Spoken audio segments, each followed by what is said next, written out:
I don't know. I mean, guy. I mean, I don't know, man. Like, what's that? Wait, what's yo United fan? What's that? I don't know what that is. Like, is that a trophy? This was a miracle walker. We are dealing with a miracle walker. Either you're a brand or you're a football club.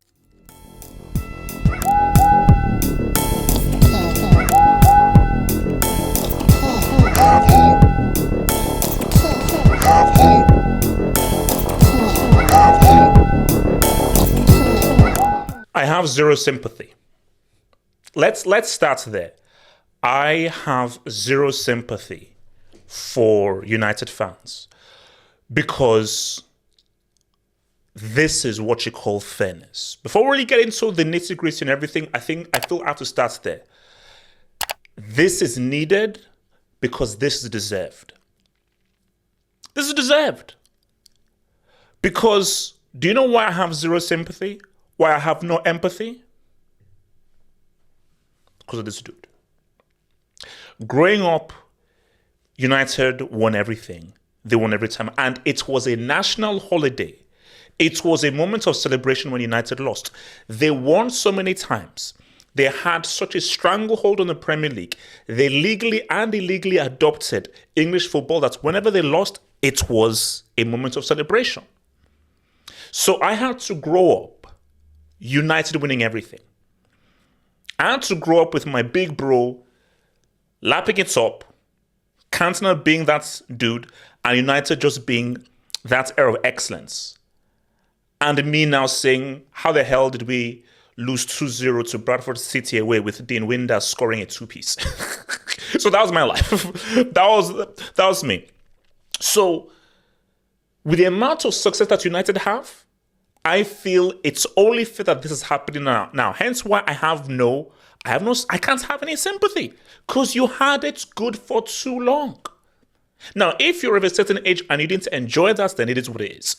But if you were of a certain age and you enjoyed, you boasted, and you mocked everybody else as United won Premier League after Premier League, FA Cup, a three-peat, two separate times, and they totally controlled every facet of football in the Premier League, plus also being the first English team to win the treble. You had it good. So now it's time to suffer. Now it's time to suffer, and it's now time for you to see and feel what it means to suffer and feel what it means to not always be the king of the hill, to not always be that one on the mountaintop, to not say, no, you're in the gutter, you're in the mud. You're in the mud.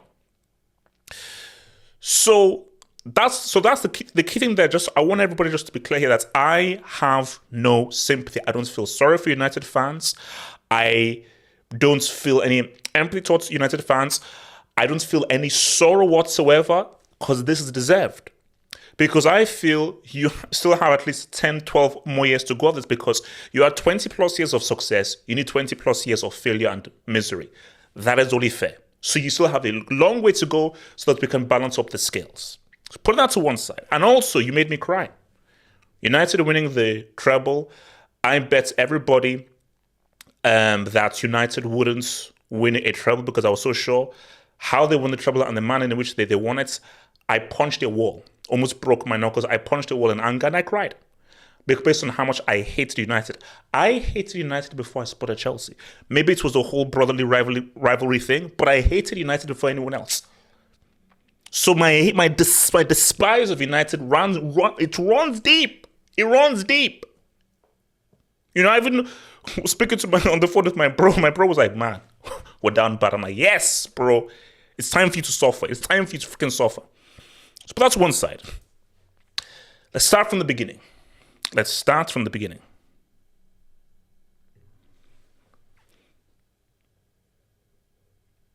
I get the sack.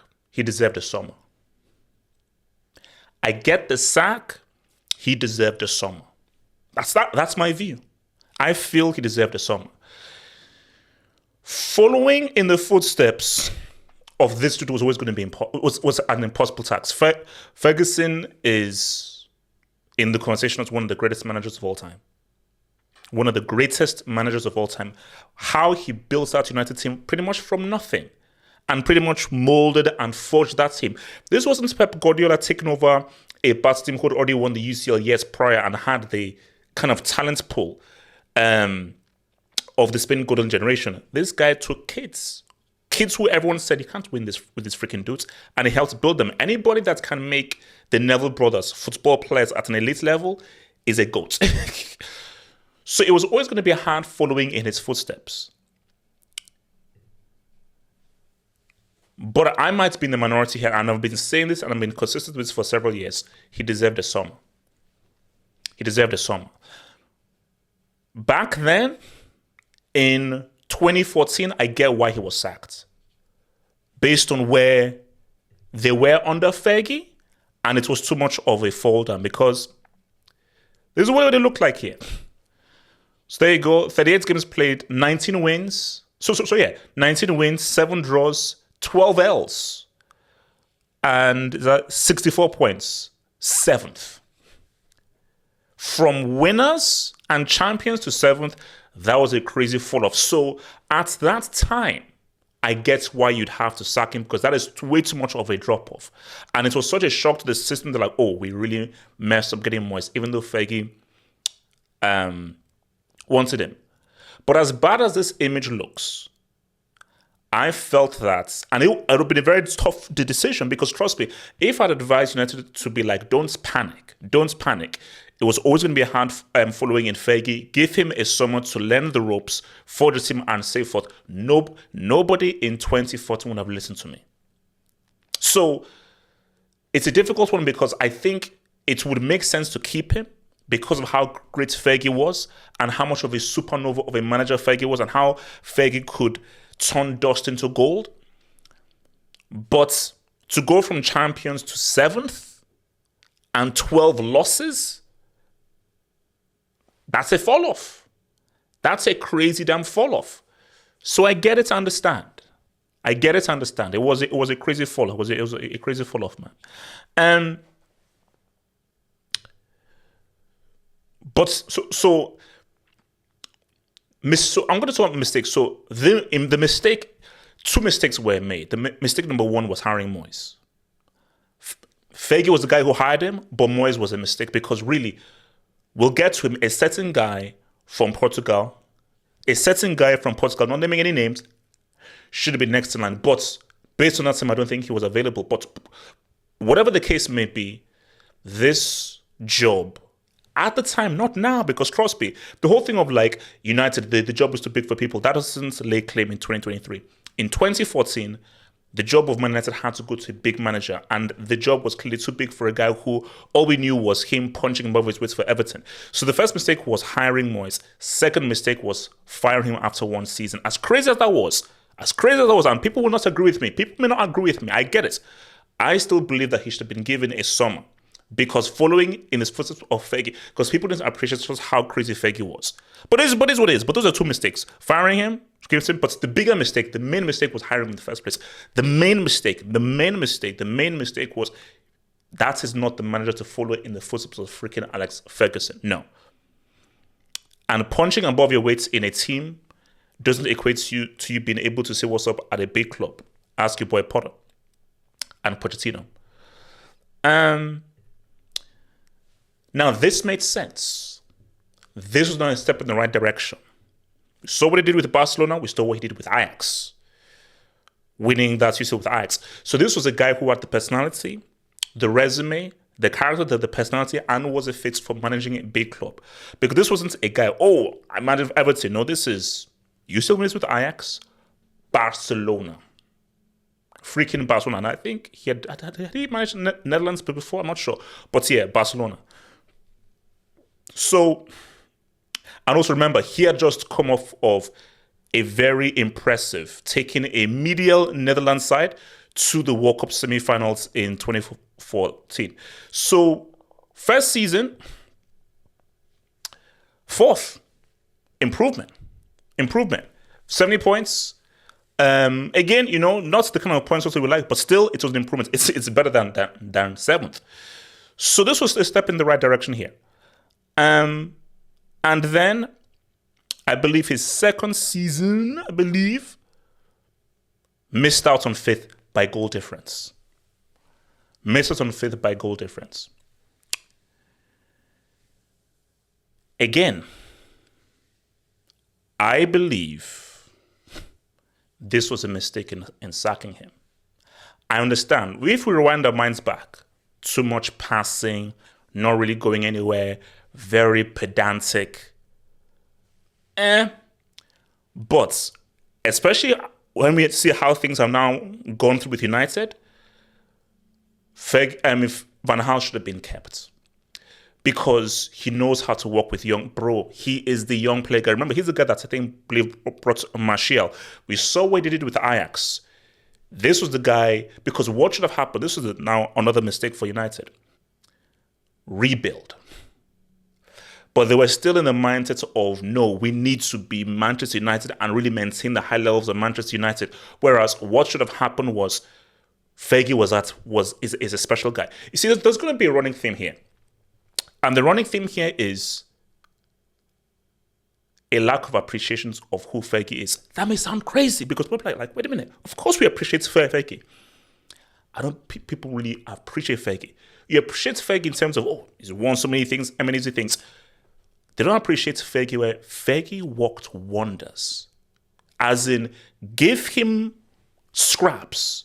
He can win with scraps. So that's what for Fergie was so amazing, that this guy could do amazing things with very little. So the thing here is, this was a miracle worker. We are dealing with a miracle worker that many managers do not have the skill set of this man. So I feel that despite the second season slump of fifth, again, remember, they only missed out on the UCL on goal difference. Now, always was a major goal difference there, like 30 and 14, but it was only on goal difference. Van Gaal should have been the guy to totally rebuild United from the ground up.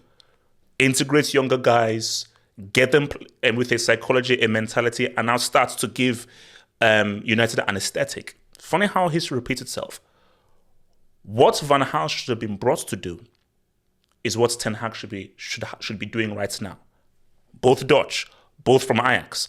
But the job that Louis van Gaal should have been doing back when he was hired is a job that Ten Hag should have been doing, which is that rebuild a team and have a footballing philosophy. But United were still in that good state of mind. But remember, I always have to there's always a caveat. And the caveat is, we are in 2023 state of mind. Back in 2014, 2015, 2016, there was only a few years removed from Fergie. So guys were still in, this is Man United, this is Man United, this is Man United. So I get it, but still was a mistake, because this should have been about, Fergie, we can't replace Fergie. Fergie is special. We have to move in a different direction. And now, rather than Gid, which is what Fergie was an expert in, rebuild. Go from Gid to rebuild.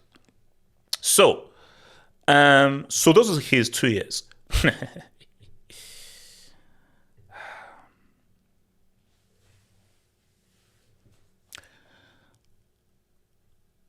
I don't know. I mean, guy. I mean, I don't know, man. Like, what's that? Wait, what's yo, United fan? What's that? I don't know what that is. Like, is that a trophy? Is that a European trophy? Huh? What? Nah, it can't. It can't be. You're lying. Since Wenger's departure, 10 years plus, Mourinho has been United's most successful manager. Funny for a guy who people call a dinosaur, T-Rex merchant, wasted, loser, past it. Interesting that after all being said, he's still United's most successful manager. This was... See, as I'm doing this video, I'm now actually in two minds here. Because let me bring them both up. I'm in two minds here. Let me bring them both up. I believe that... Hold on, let me bring your boy here. I believe that these two were the right managers for different reasons. Mourinho was the right one because that is the guy at that time who follows in the footsteps of Fergie. Because Mourinho was still hot. Remember, he was still only a few years removed from what he did with Real Madrid, Chelsea, and Inter Milan. For Louis van Gaal, his success was really in the 90s. So he really wasn't a 2010s era kind of a manager. And the management had changed. And the sexy names were Pep, Mourinho, although Jupp Heynckes, all those were the really sexy names. Conte, those are the sexy names of like how management had changed. So Mourinho was the right man because that was one of the biggest and the best managers in the world who understood what it meant to coach a big team, Inter, Real Madrid, Chelsea. So he was the right man to take them forward. But at the same time, Van Gaal was also the right man in terms of, no, let's rebuild. Let's rebuild.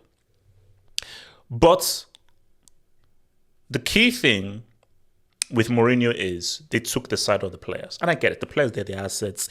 They're the superstars. So you always have to side with the players over the manager. And I always say, when you lose the dressing room, finito. When you lose the dressing room, the institution will always side with the more valuable assets. And the more valuable assets are the players, and it's never the manager. Unless it's Pep. Because Pep might be a rarity. But Mourinho was that good manager. Mourinho had what Van Gaal and Moyes didn't have, which is that I know how to gain success. I understand the assignments, and I know how to execute the assignments. And now, we all know about the whole 360 thing with Mourinho, but remember that thing he said about heritage? Because that heritage thing that he said, it's true. It's real. Like that heritage thing that he said, it is true and it's very real, football heritage, because let's look at the season right now. So his first season, hold up. So, no. That was, yeah, okay. Sorry. So this is his first season. So first season, okay, look, learning the ropes. Sixth. I believe this was his first season, 16, 17. So this is just learning the ropes. Learning the ropes. So again, but people are like, okay, I think we're now going through 3 years. They now understood that, okay, let's not sack him. But remember, Moyes came 7th. So hold up. So this was 69 points. What did Moyes get? So Moyes got,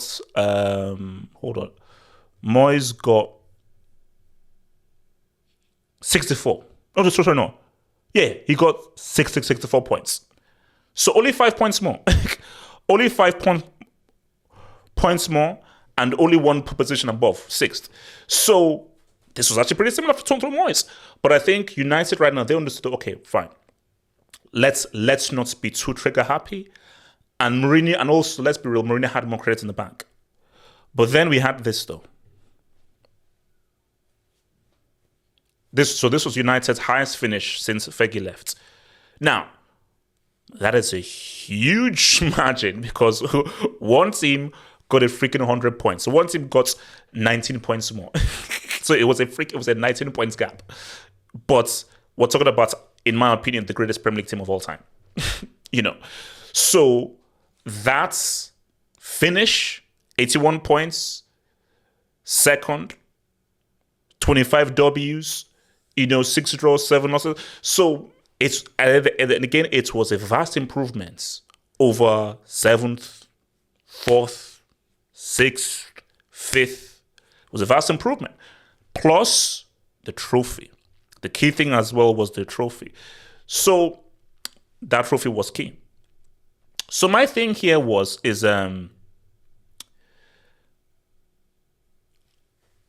Mourinho, I feel he should have been sacked. I get that they were struggling and everything. He should have been sacked. But this is now about the toxic nature. And now this is now where we now get real. And we're now getting into the crux of the matter here, which is the players. Because how good are these players really? And are these players being far too protected? How good are these players really? And are they too protected? Because when we see where we're at right now, a lot of stuff that Mourinho was saying and he did might be right. Called out Pogba. What happened to Pogba? What happened to his career after Mourinho left? Martial. Bro, Martial has been chilling out and resting in Class B of the Brick Academy for the past 2-3 years now. So All the players he called out, all the guys he sort of victimized, most of them, where are they now? Have those players that he called us, have any of those players now sort of vastly improved? Now, you may say, okay, apart from Shaw, but his particular guys were really Pogba and Martial. And please tell me Pogba and Martial's great contribution to United after Mourinho left. Or, hold up, it's Mourinho's fault that they've breakthrough for United? Come on, bro. So, I feel that, again, another mistake United made. Another mistake United made was not being fully supportive of Mourinho and taking the side of the players over Mourinho, because a guy like Mourinho, you give him what he wants. Because what we're now learning now is the manager is king, and the manager is a lot more important than before. So these are mistakes building up. Again, at that time, how is the manager? But then look at this table, though. That 100 points, a big reason of that 100 points was Pep Guardiola, and I'll bring him in soon. Support the manager. He's king. This is his temple. This is his castle, and all the players are his subjects and have to listen to him and have to obey him. Order in the court, order in the court. But by you saying, nope, we're going to pamper these players. Screw you, Mourinho. Screw you, the manager. We're going to pamper these players. Look at where we are right now. It doesn't happen with Pep, but we'll get there. So we then moved over to I call this the pamper era. I call this the pamper era. This was the pamper era because this was where actually, hold on, I want to bring in I want to bring in another one real quick. Hold up, yeah. Let me hold up because I want to get to, because I forgot to bring in Ragnarok. So let me just put Ragnarok here for a minute, because he's key here, because I have to talk about him. So let me just put Ragnarok there for a minute. So this was what I call the pamper era. So based off of what happened with Mourinho, it was about, let's bring back harmony. Let's bring back peace. Let's bring back order in the courts. And let's bring back much more peaceful. So remember, we're now several years now removed from the last EPL success, although Mourinho got that Europa League. And it was cool. So obviously, first year was a bit of a struggle. Hold up, where we are. So, bit of a struggle. Sixth with 68 points. Okay. But obviously, there was a bit of Mourinho tax there, because Mourinho was sacked, I think, December 18th. So he had to pretty much pick them from where they were languishing there. So you can't really base them off of that. So, but the key thing was, boom. Great improvements. Third place, 66 points. But obviously, via goal difference there. So, and also, not only that, beating Pep Guardiola, City, I think 3 or 4 times a season, there seemed to now be, we're moving in the right direction, and maybe this whole thing works. But and again, this is another mistake here. This was supposed to be a short-term fix. But the mistake was, this is the guy. This is what we should always have done. Get a legend who understands the club. The notion of a former player being the right manager is stupid, and it's asinine. Management is a skill. You are either good at it or you're not. You being a former player means nothing. Because when we look at those two clubs there in third and fourth, one managed by a man Ole, the other one by a man Lampard.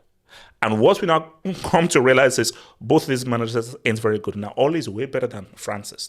Francis is one of the worst managers I've ever seen in my life. He's a horrendous manager. Ole is much better. But Ole in himself is not a great manager. So once things go really real, we now bring in 22-21. Oh, no, sorry. So 2021, okay, boom. Things are popping off. Third season, second. So let's keep it a stack. Okay, so sorry. First full season, third. Cool. First full season. No. Second full season, second. 74 points. not that far ahead from your boys. 12 points behind your boys. So it's like, okay, wait, we're moving in the right direction here. We're moving in the right direction here. So everything seemed good. But eventually, realness came through. And we're now back to square one. And this was a mixture of and so what's the mistake here? The mistake here was this was supposed to be a short-term fix. And you got goaded into something long-term. And that's how you had your boy, where's your boy Ragnarok? And that's how you had your boy Ragnarok up in that piece. And speaking of Ragnick, and this is where it gets real, and now we're not getting to the crux of the matter, guys. So we have to just go through the timeline. Now we're not getting into the realness. Ragnick, okay, didn't do because the manager, not only the right man, but he said open heart surgery, and there needs to be a structural change from top to bottom.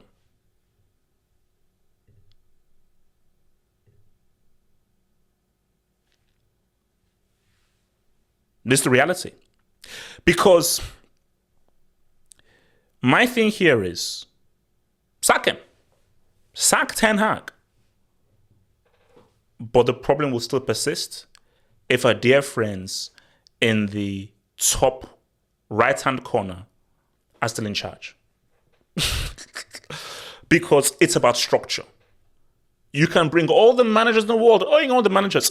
If the structure isn't right, you will always fail. Case in point. Case in point.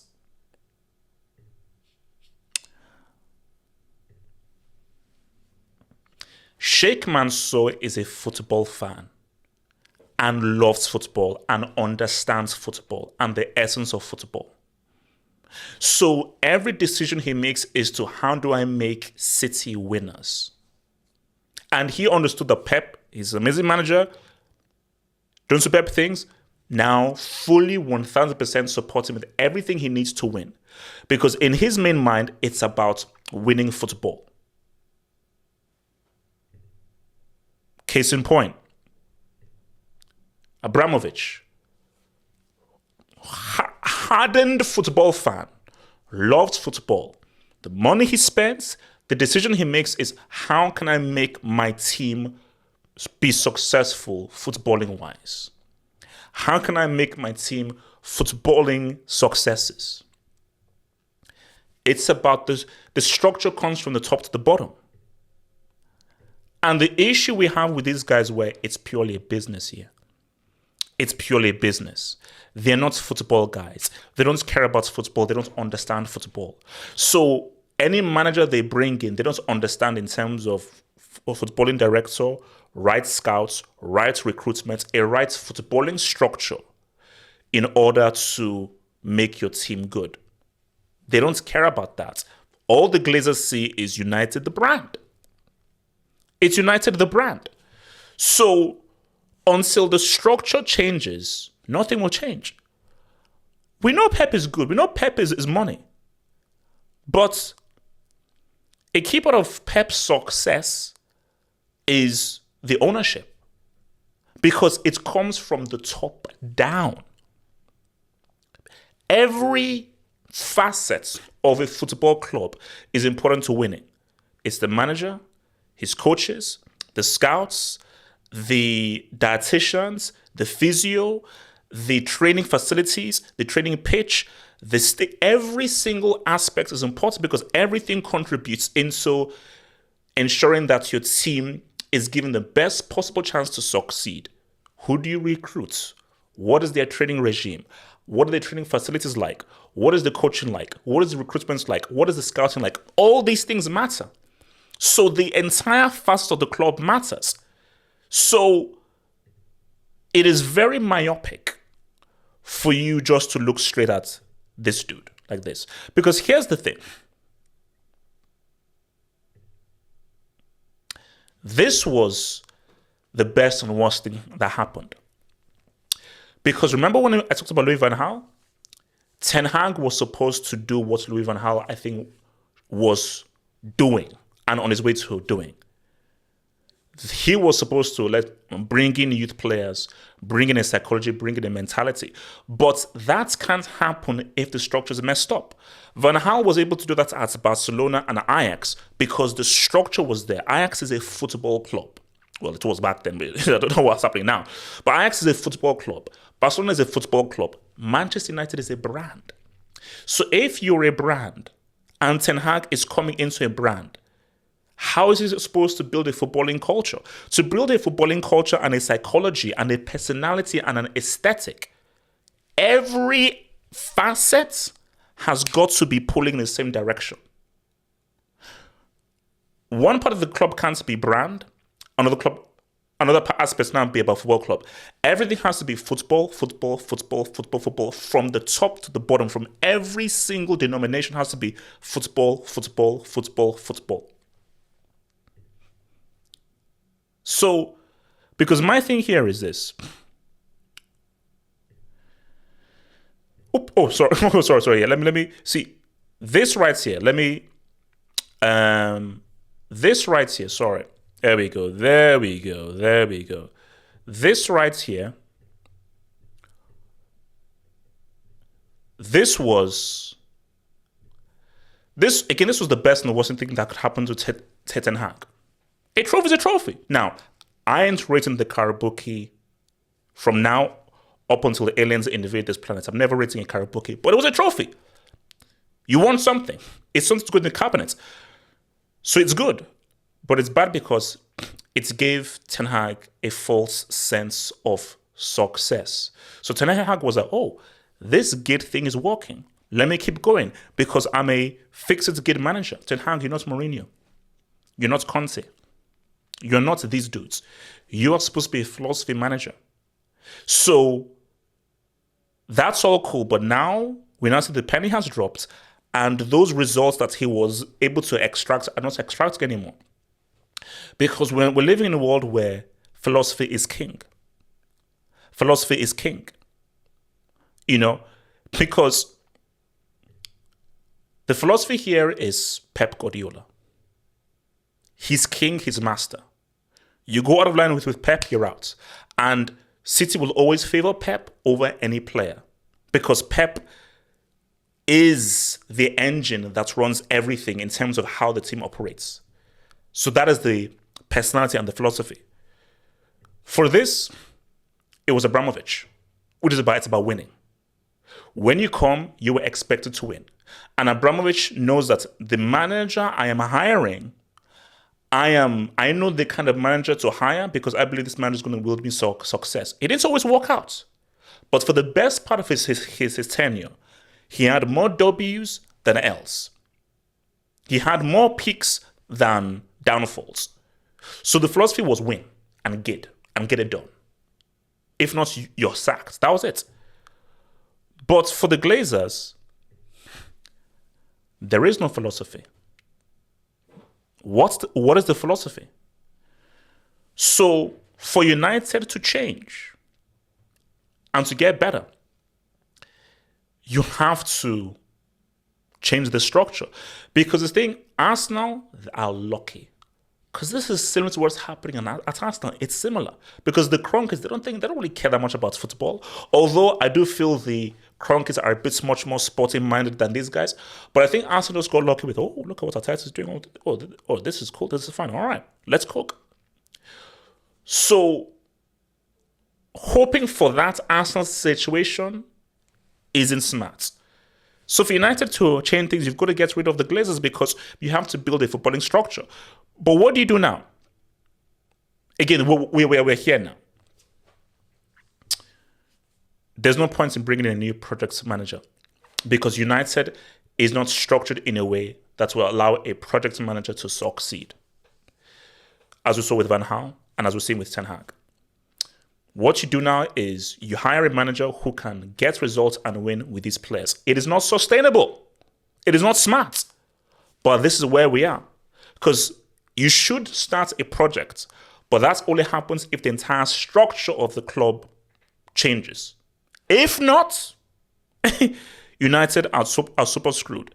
Again, I have no empathy, I have no sympathy, because I'm happy that United are going through this. But as a football, and so me, the guy who hates United, I couldn't give a damn. Please suffer, and you have at least 15 more years of suffering. But as a football fan and as a football analyst, you have to be a footballing club in order to be a footballing success.